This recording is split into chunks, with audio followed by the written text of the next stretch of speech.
जय भारती। नमस्कार। आज हम लोग एक महत्वपूर्ण प्रश्न पर विचार करेंगे। प्रश्न है कि श्रवण, मनन और निधिध्यासन ये तीनों क्या हैं और इनका जो कार्य है किस स्तर पर होता है। तो अब साधना में ये तीन शब्द बराबर आते हैं और सबसे पहले आता है श्रवण। श्रवण मतलब हमें गुरु से या शास्त्र से सुनना। तो यहाँ पे हम जो सत्य है उसको स्पष्ट रूप से ग्रहण करने का प्रयास करते हैं। तो अगर शास्त्र कह रहा है तत्त्वमसि कि तू वही है, अहम ब्रह्मस्मि, मैं ब्रह्म हूँ, या आत्मा का न जन्म होता है न मरता है, न वो कोई गला सकता है न कोई सुखा सकता है, इस तरह की जो आत्मा के विषय में बताया जाता है, तो हमें एक नया दृष्टिकोण मिलता है। अब पहले ये दृष्टिकोण तो नहीं था, पर अभी हमने इस बात को एक तरह से साक्षात्कार किया है। पर ज्ञान अभी भी परोक्ष ही है, वो आत्मसात नहीं हुआ है।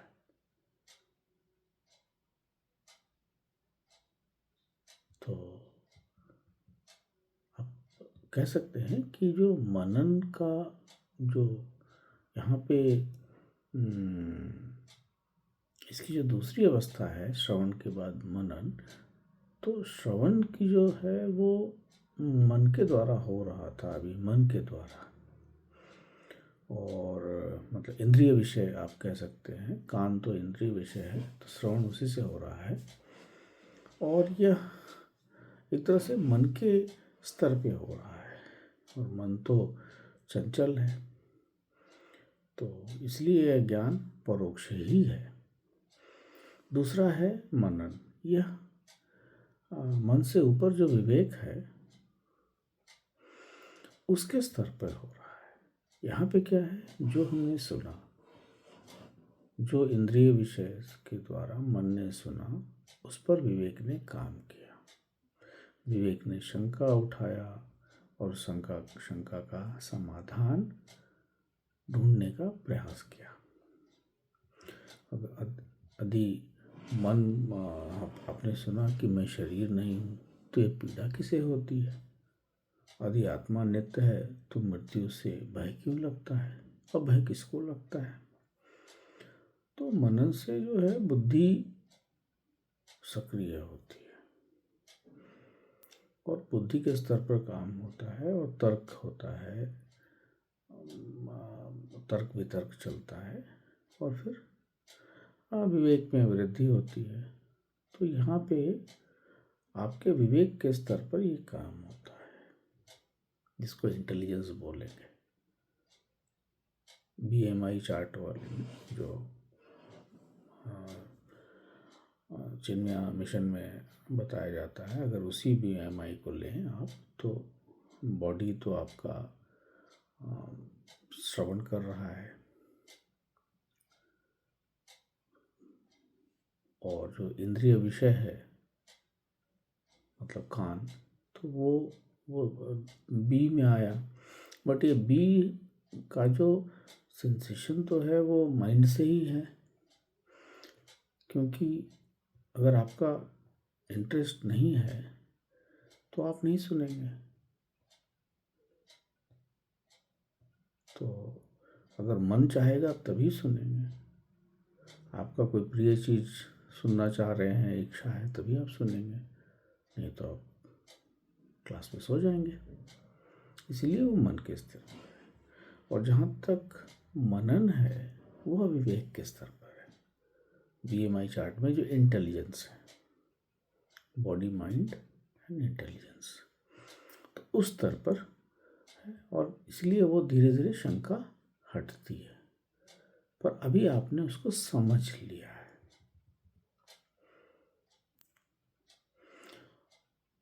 अब परंतु आपने उसको अभी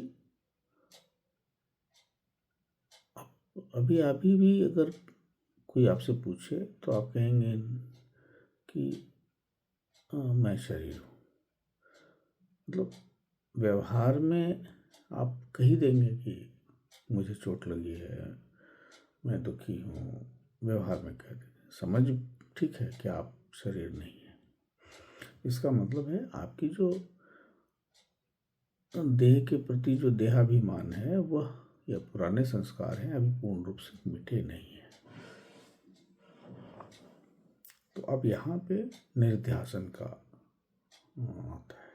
तीसरा चरण निर्ध्यासन है। मतलब अब इस तरह वेरिफिकेशन होता है, वेरिफिकेशन और डिज़ाइन होता है, और बाद में उसको वैलिडेट करते हैं। तो निर्ध्यासन में यही होता है, आप उसको अंदर से आत्मसात कर लेते हैं। अब जो ज्ञान पहले परोक्ष था, अब वो परोक्ष नहीं रहा। पहले अब वो आपके अंदर आ गया है, और आपके जो बार बार वही स्मरण कर रहे हैं, और आप उस ज्ञान में स्थिर हो जाते हैं। तो ज्ञान अब आपका विज्ञान हो गया। अब आप उसको जीने लगते हैं। तो यहाँ पे कुछ नया पैदा नहीं हो रहा है, परंतु जो मन की अवस्था का जो हलचल जो था वो समाप्त हो गया। अब आपके अंदर कोई कंफ्यूजन नहीं है, कोई शंका नहीं है। तो उस स्तर में निर्ध्यासन कहा जाता है। तो आशा है कि ये जो 3 शब्द हैं, मनन, श्रवण, मनन और निर्ध्यासन, इन तीनों का बात समझ में आई होगी। इन चीज़ों पर ध्यान देने की आवश्यकता है बार बार, कि आपका मन किस तरीके से है, किस तरीके से काम करता है। और तो आशा है ये तीन जो शब्द हैं सना अध्यात्म के, वह उस पे सब लोग काम करें। नमस्कार। जय भारत।